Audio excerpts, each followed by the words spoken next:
Buenos días, nosotros somos estudiantes de la carrera de médico cirujano en la Facultad de Estudios Superiores Iztacala. Actualmente cursamos el sexto semestre de la carrera y estamos rotando por el Hospital General de Zona número 29 del IMSS.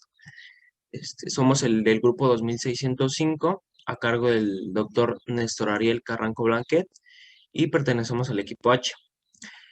En esta presentación vamos a abarcar los temas de complicaciones agudas de diabetes, mencionando estado hiperosmolar y acidosis láctica.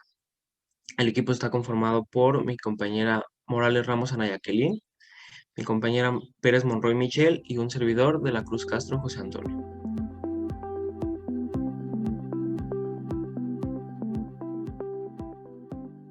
Vamos a comenzar por definir lo que es el estado hiperosmolar y tenemos que es un estado mental alterado causado por tres factores, lo que es la hiperosmolaridad, una deshidratación profunda y una hiperglucemia severa, pero esta va a ser sin cetoacidosis significativa. Tenemos también que va a ser más frecuente en pacientes mayores de 60 años y va a ser presente en pacientes con diabetes que no estén controlados. También la referencia menciona que va a ser especialmente en pacientes insulinodependientes.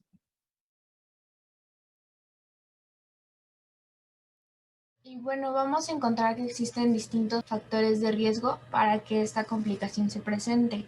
Entre ellos, y los más importantes, va a ser el mal apego al tratamiento de la diabetes o dosis subterapéuticas. También se puede desencadenar a causa de padecimientos adyacentes, como es un infarto al miocardio, eventos cerebrovasculares, insuficiencia cardíaca congestiva, alguna insuficiencia ya sea renal o hepática. Puede también desencadenarse a causa de una cirugía cardíaca, infecciones, traumas, quemaduras, eh, también con el consumo de algunas sustancias psicoactivas como es la cocaína y el consumo de alcohol, o incluso también se puede desencadenar a partir del consumo de fármacos como pueden ser los corticosteroides, algunos antisicóticos, diuréticos tiacídicos, entre otros. Y bueno, pasando a la fisiopatología, esta se va a deber principalmente a una deficiencia de insulina, ya sea total o parcial. Si algo que va a diferenciar el estado hiperosmolar de la cetoacidosis diabética es que si bien en las dos hay deficiencia de insulina, en el estado hiperosmolar la deficiencia no es tan grande como para inducir un estado de cetoacidosis. Bueno, esta deficiencia de insulina a la vez va a aumentar los niveles de hormonas contrarreguladoras, como es el cortisol, la hormona de crecimiento, entre otras. Estos dos factores combinados, el aumento de las hormonas contrarreguladoras como la deficiencia de insulina, nos van a provocar un estado de hiperglicemia. Esta hiperglicemia va a dar como resultado un aumento en la osmolaridad sérica, causando una difusión del líquido del espacio intracelular al extracelular y aumentando el nivel circulante intravascular.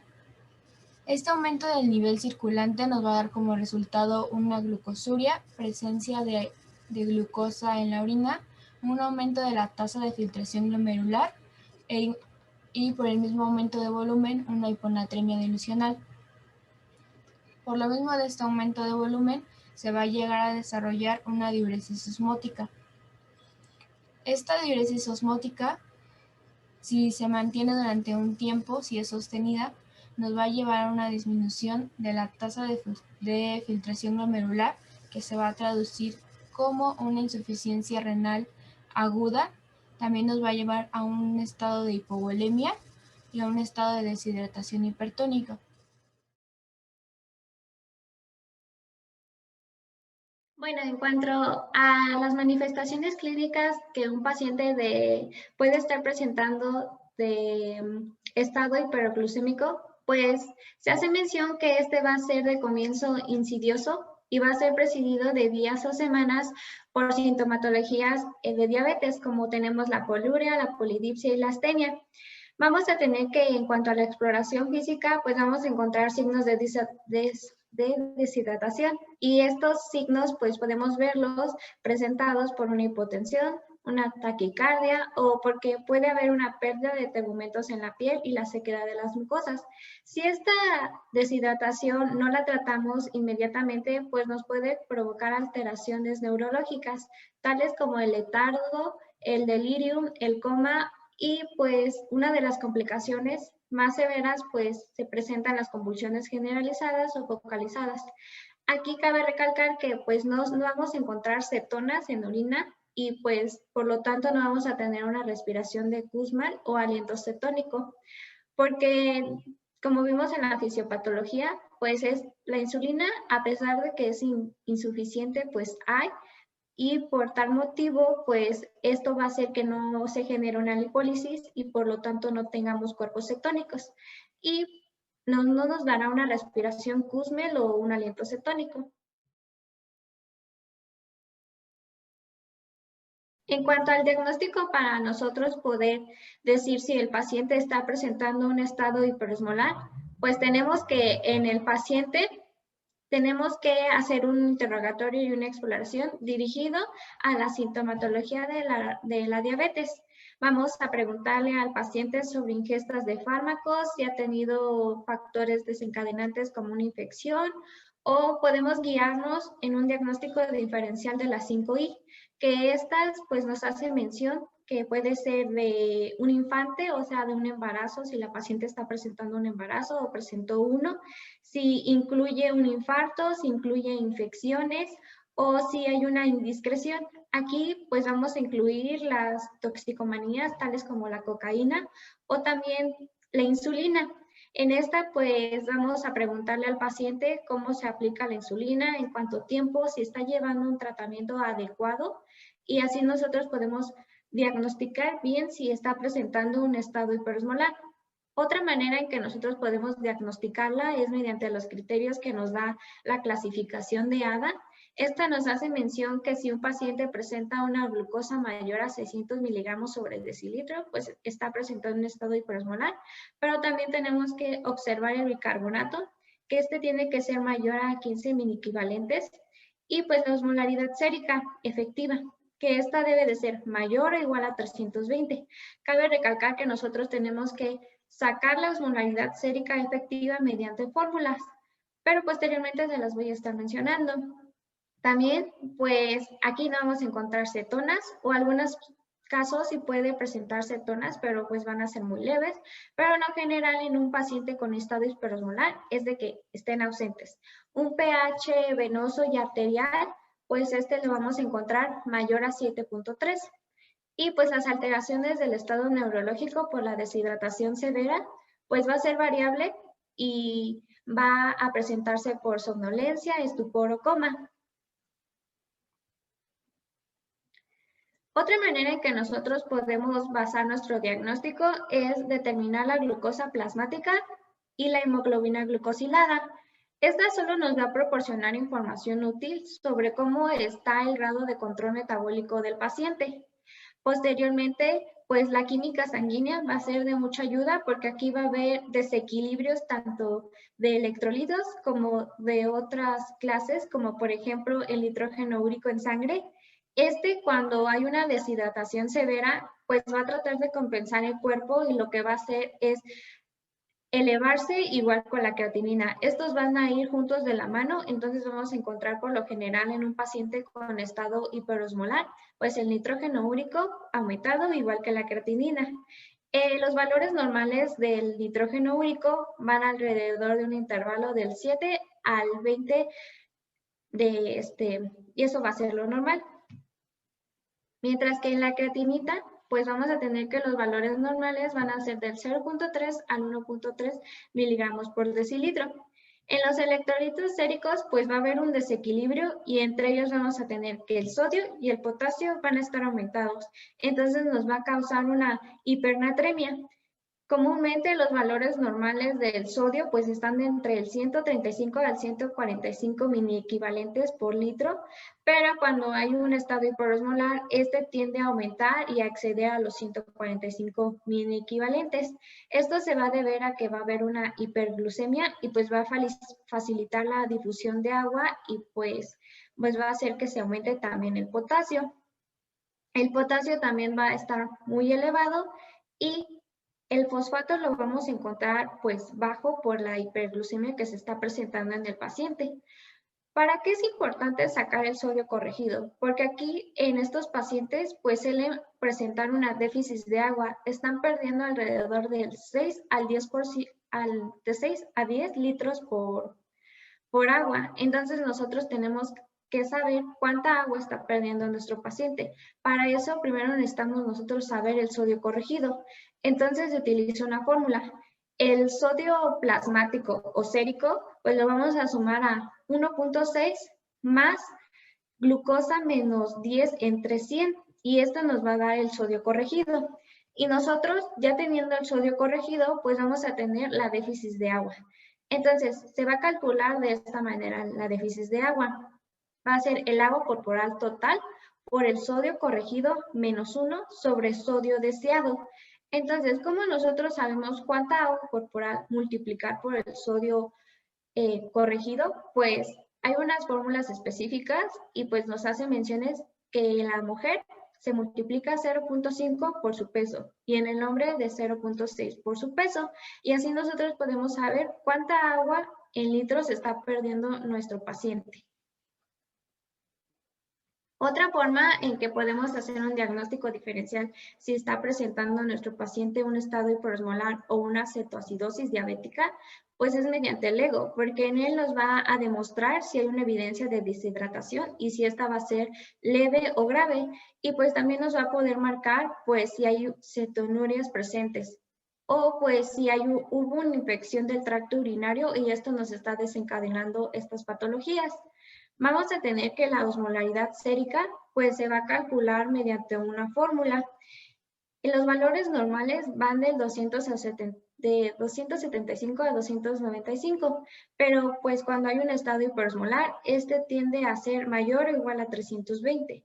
Nosotros la vamos a sacar mediante una fórmula que es 2 por sodio más nitrógeno único sobre 2.8 más la glucosa sobre 18. Pero, pues, en algunas guías como la ADA menciona que el nitrógeno úrico sanguíneo no es tan eficaz, entonces se ocupa esta fórmula.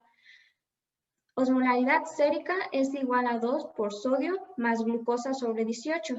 ¿Por qué la ADA no dice que no es tan eficaz el nitrógeno úrico? Porque ella menciona que pues la urea pasa y atraviesa las membranas celulares sin arrastrar líquido. Entonces, no va a haber un desequilibrio.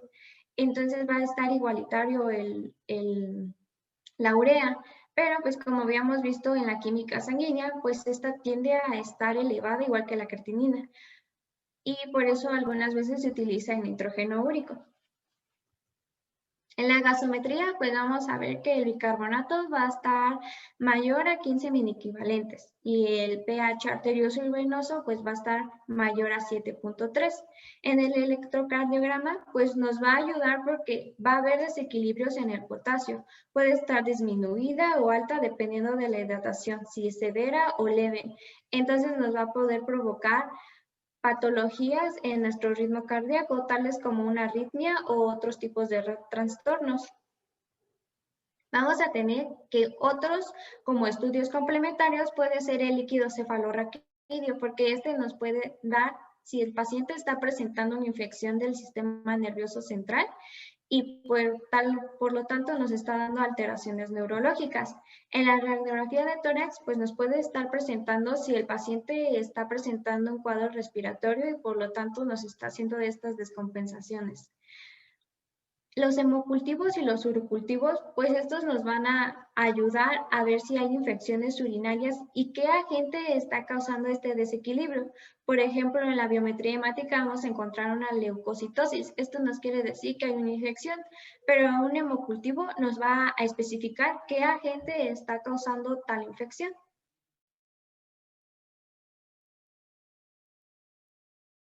Y bueno, una vez establecido el diagnóstico, vamos a pasar con lo que es el tratamiento. Este en los pacientes se va a dividir en tres grandes bloques que vamos a ir desglosando uno a uno y vamos a comenzar con lo que es la fluidoterapia.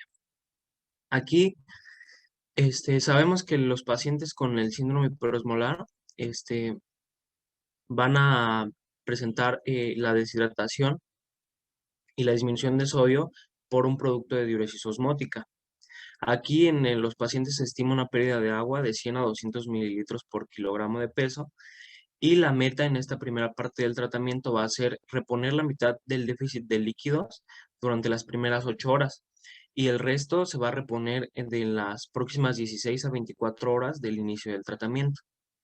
Aquí para tomar este tratamiento debemos de tener a nuestro paciente en valoración, en donde vamos a incluir un monitoreo hemodinámico básico, además de estar al tanto de su gasto urinario, valorar también la mejora de la tensión arterial, su saturación venosa central de oxígeno, además de valorar que nuestro paciente esté en balance hídrico y estar en un constante examen clínico para seguir con el tratamiento. Aquí tenemos que para restituir el volumen intravascular va a ser importante considerar tres aspectos principales, ya que no va a ser lo mismo en cada paciente. Como les mencioné, va a ser principalmente en pacientes mayores de 60 años, por lo cual debemos de valorar la edad que tiene nuestro paciente. También el grado o nivel de deshidratación en el que se encuentra, si es severa o moderada, y las comorbilidades a las que nuestro paciente está expuesto. Aquí, como les mencioné, para eh, el tratamiento debemos de considerar, por ejemplo, a nuestros pacientes con una hipovolemia severa y ausencia del compromiso cardíaco. Aquí la reposición de líquidos se va a realizar con solución salina al 0.9% con una velocidad de difusión de 15 a 20 mililitros por kilo. Esto durante la primera hora y va a disminuir paulatinamente conforme vaya avanzando la mejoría del paciente. Por otro lado, en los pacientes con una deshidratación leve o moderada, se va a infundir la misma solución, pero aquí va a ser a una velocidad más lenta.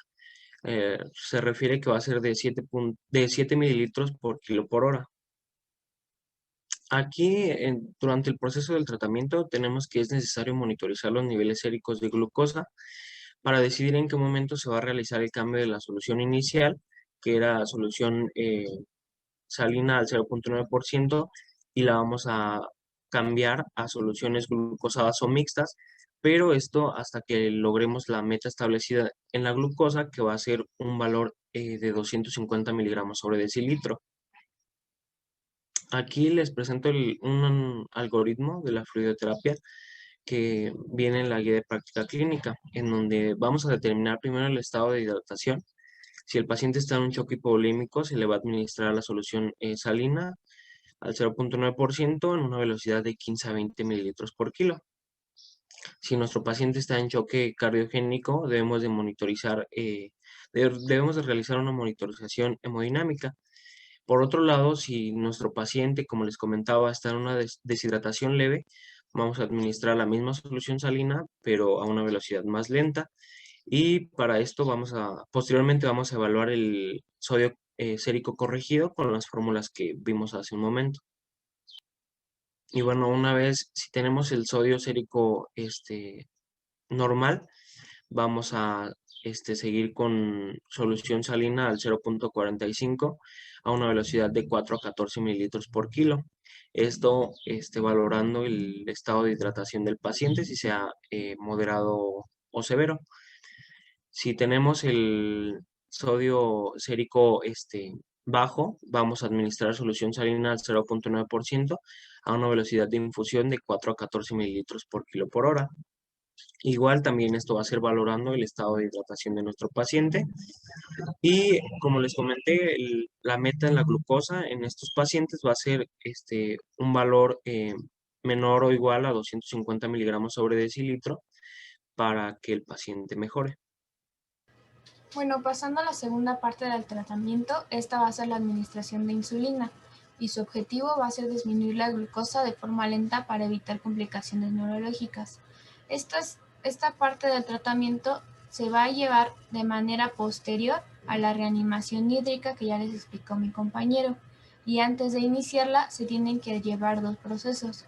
Uno es la evaluación de los niveles de potasio séricos, es decir, evaluar si el potasio es mayor o menor a 3.3 milequivalentes por litro, que continuaremos con eso más adelante.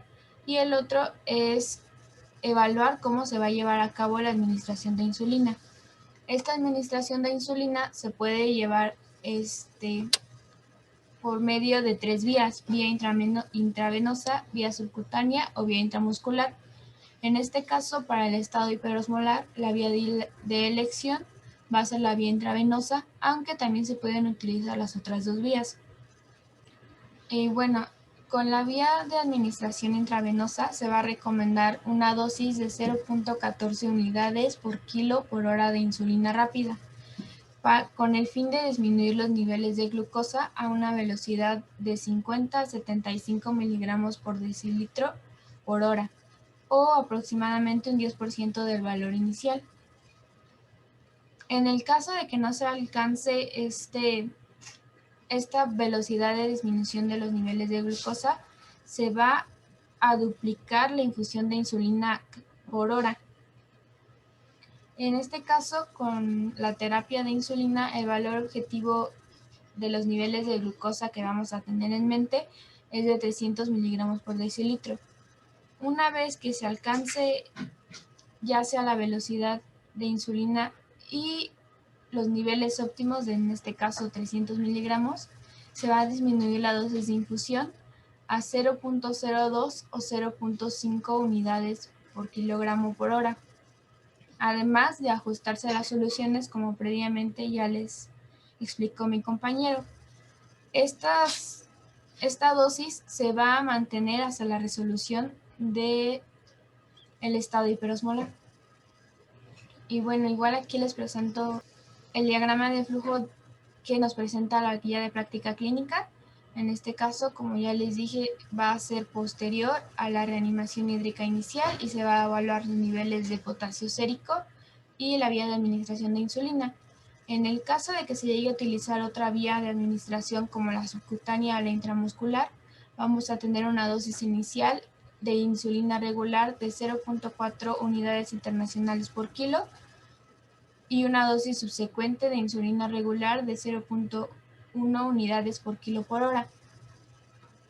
Si bien la insulina intravenosa se puede administrar con bolo o sin bolo, no se han encontrado diferencias significativas en la manera de administración. Y bueno, como se va a ir evaluando los niveles de glucosa, en el caso de que los niveles disminuyan de 50 a 75 miligramos por decilitro por hora, se va a continuar con la administración de insulina hasta alcanzar los niveles óptimos. En el caso de que no, les platicaba que se va a duplicar la infusión de insulina cada hora hasta que se alcance esa velocidad de disminución, e incluso se puede valorar la utilización de bolos de insulina. Bueno, una vez que se alcanzan los niveles óptimos, se va a disminuir la infusión de insulina, la dosis de 0.02 a 0.05 unidades internacionales, y se va a realizar el cambio de soluciones para mantener la glucosa sérica en niveles de 200 a 300 miligramos por decilitro, y se va a mantener de esa manera hasta la resolución del estado hiperosmolar, donde se va a iniciar entonces la vía oral y se va a suspender la infusión de insulina de 1 a 2 horas después de que se inicie la administración subcutánea, con una dosis de 0.5 a 0.8 unidades internacionales por kilo por día. Y ya para terminar con el tratamiento, tenemos que el último apartado abarca lo que es la reposición de potasio. Aquí tenemos que la insulinoterapia, la corrección de acidosis y la reanimación hídrica van a disminuir la concentración sérica de potasio.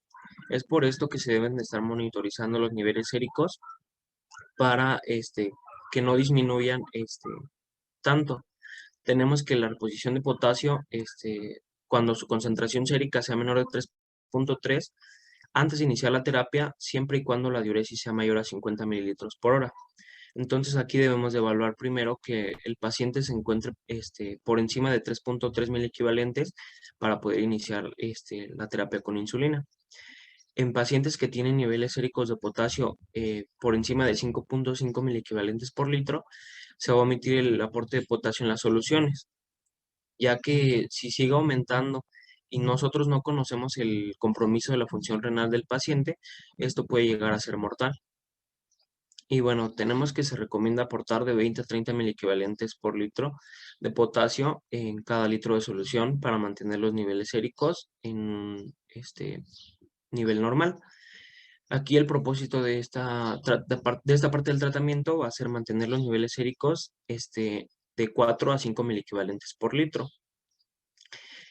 Como les comenté, en pacientes con concentraciones séricas al ingreso, que si son menores a 3.3, ellos tienen riesgo de padecer arritmias cardíacas y debilidad muscular, por lo que aquí se les va a infundir potasio intravenoso a una velocidad que no rebase los 40 miliequivalentes por litro por hora, para de esta forma mantenerlo estable dentro de los valores de 4 a 5 miliequivalentes por litro. En caso de que haya una hiperpotasemia severa, que aquí se refiere a un valor mayor a 6 miliequivalentes por litro, debemos de tomar un electrocardiograma para checar si hay cambios dentro de él que sean compatibles con la hiperpotasemia. En caso de que sí, debemos de administrar bicarbonato al paciente para evitar algún posible riesgo. Y bueno, aquí por último está el algoritmo del manejo de potasio en el paciente con síndrome hiperglucémico hiperosmolar, en donde se va a evaluar la función renal para checar el estado de nuestro paciente. En caso de que se requiera la reposición de potasio, se va a poner a suspender el tratamiento con insulina solo en los pacientes con un potasio menor a 3.3 hasta obtener un valor mayor a esto para así iniciar la terapia con insulina. En pacientes que están en un rango de 3.3 a 5.2 miliequivalentes, se va a administrar de 20 a 30 miliequivalentes de potasio por cada litro de solución para mantenerlo en un valor estable, como les mencionaba, de 4 a 5.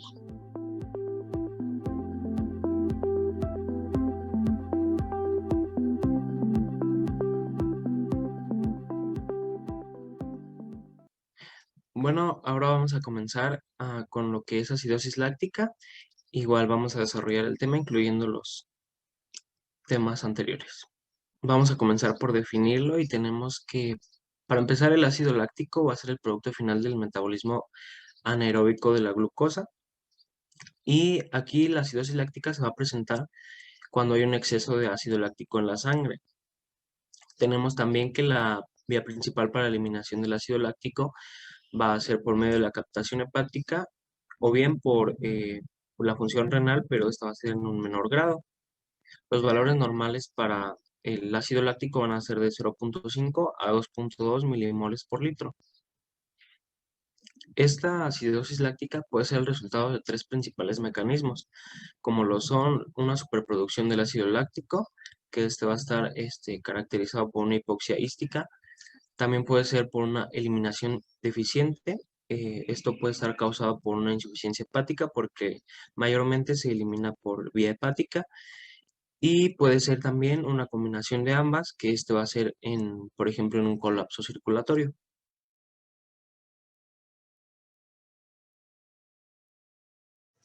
Continuando con la clasificación de la acidosis láctica, vamos a encontrar que hay dos tipos principales, tipo A y tipo B. Se van a clasificar de acuerdo a la presencia o ausencia de hipoxia tisular. En el caso del tipo A, este va a ser el tipo más grave, ya que está relacionado a hipoxia tisular y se va a desencadenar en distintos estados, como es el estado de shock, cuando hay algún colapso cardiovascular, cuando se presenta actividad muscular muy intensa, en el caso de envenenamiento por monóxido de carbono o por hipoxia por enfermedad pulmonar. En el caso de la acidosis láctica tipo B, vamos a encontrar que este es por causas no anaerobias, es decir, que no está relacionado a hipoxia tisular y se va a encontrar subdividido en tres tipos, B1, B2 y B3. En el caso de B1, aquí se van a encontrar las acidosis asociadas a trastornos sistémicos, como puede ser diabetes mellitus, neoplasias, insuficiencias hepáticas, en el caso de convulsiones generalizadas o cuando hay flora intestinal anormal. Pasando al segundo tipo, B2, este se va a encontrar relacionado a fármacos o toxinas, siendo la más común la relacionada a biguanidas, es decir, metformina, aunque también se puede encontrar por hiperalimentación parenteral, etanol, metanol y etilenglicol, salicilatos o catecolaminas. Y en el caso, el último tipo de acidosis láctica o el tipo B3 es el relacionado con los errores innatos del metabolismo, es decir, que se debe a los defectos enzimáticos congénitos del metabolismo del piruvato y lactato.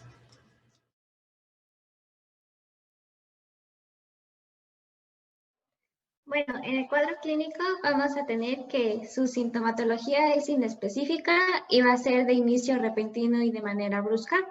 Vamos a tener que, pues, esta va a ser caracterizado por una hiperventilación, una hipotensión de un paciente, de hipotensión que va a poder tener nuestro paciente.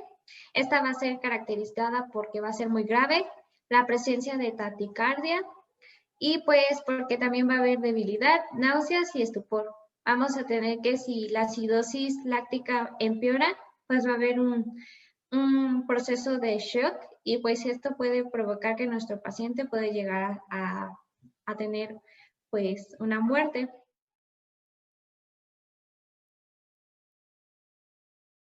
En el diagnóstico, pues de manera práctica vamos a tener que va a ser por medio de sus manifestaciones clínicas y pues también puede ser porque vamos a medir los niveles de lactato en sangre y pues estos van a estar aumentados por encima de las cifras de 1 a 2 mini equivalentes.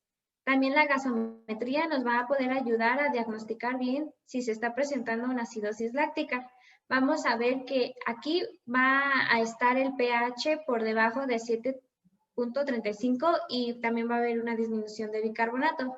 Hay que tomar en cuenta que el valor normal del bicarbonato es de entre un intervalo de 22 a 28 miliequivalentes por litro. También la química sanguínea, pues su concentración de sérica de electrolitos nos puede estar mencionando que se está padeciendo una acidosis láctica porque en este vamos a encontrar que el fosfato va a estar elevado y pues eso sería en la química sanguínea, pero pues también en el ego pues podemos encontrar que haya una mínima concentración de cuerpos cetónicos o que esté ausentes. En la acidosis láctica, pues puede presentar un paciente cuerpos cetónicos, pero pues a veces pues son ausentes. Y también tenemos que sacar la fórmula de anión GAP. Esta se va a calcular de la manera siguiente: sodio más potasio por el bicarbonato más el cloro. Y pues el anión GAP puede, en la acidosis láctica, puede estar por encima del 25 a 30 mini equivalentes.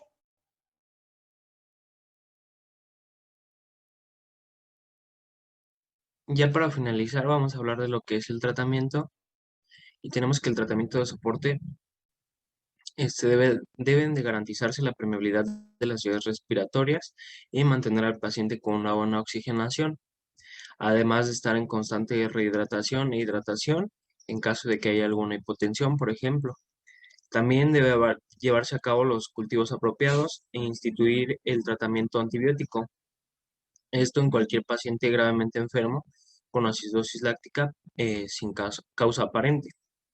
También tenemos que la base de la terapia va a ser el tratamiento agresivo de la causa precipitante que ya se haya establecido en el diagnóstico. También se va a recomendar la alcalinización, esto con bicarbonato de sodio intravenoso para mantener el pH por encima de 7.2 durante el tratamiento urgente de la acidosis láctica. Además de que también se recomienda el uso de hemodiálisis y se refiere que puede utilizar de utilidad en aquellos casos asociados en pacientes con toxicidad por metformina.